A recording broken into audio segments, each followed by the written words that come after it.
Hey guys, Rob Bannon. Thanks for tuning into my performance coaching channel on YouTube. And today's video is all about establishing and maintaining that flat left wrist and impact, which is dynamic number one in the impact zone dynamics.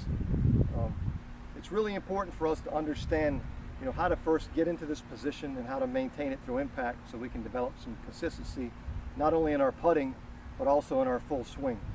And with the impact zone dynamics, we start off by doing things smaller and slower, and the best place to practice this flat left wrist alignment is to do it in our putting stroke, since our putting stroke takes place entirely in the impact zone. So just to demonstrate what we're talking about here, we're looking at establishing that flat left wrist with the left forearm, the left back of the left hand, the wrist, and the club shaft all in line with each other. When we end up cupping the left wrist, you can see how much loft we're adding to the putter and how much the putter is actually traveling. It's very difficult to control our distance.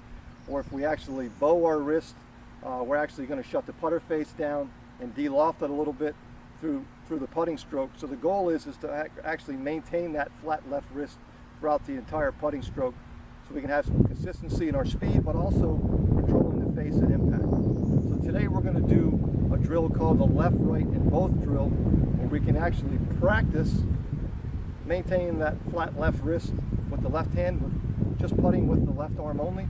Then we're going to make some putts with the right arm only, and then we're going to do it with both arms, try to get the feel for maintaining that dynamic number one. So a couple of things we want to cover as far as ball position, particularly in our putting, so we can establish that flat left wrist, is that we don't want the ball too far forward or too far back. If we put it too far forward, we have a tendency to actually cup the wrist a little bit and add loft to the putter, or if it's too far back, there's too much shaft lean, we can have bow in our wrist. So we want that putter about a one putter length's width inside the left instep there, and we'll set the putter down and grip that putter. Go ahead and slide your hand down on the putter a little bit so we can get that nice flat left wrist feeling. Sometimes if we have it too far up into the handle there, the left wrist will cup and bow. So go ahead and push it down on the handle. We want a little bit more pressure in the last three fingers of the left hand. What we're going to do is we're just going to roll some putts from about 3 feet with the left hand only, trying to feel that flat left wrist working back and working through the golf ball. Here's what it looks like.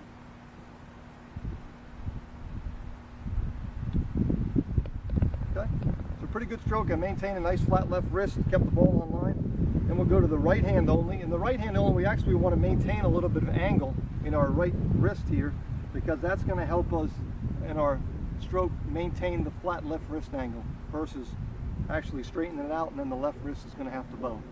So we'll put a little angle in that right hand and maintain that. We'll go ahead and make that same stroke and try to maintain that angle. Okay, pretty good stroke. We've done the left hand, we've done the right hand. Now we're going to put both hands on the putter. Flat left wrist, little angle in the right hand. We'll get set up, check our fundamentals, make sure they look good, and we'll go ahead and make that stroke.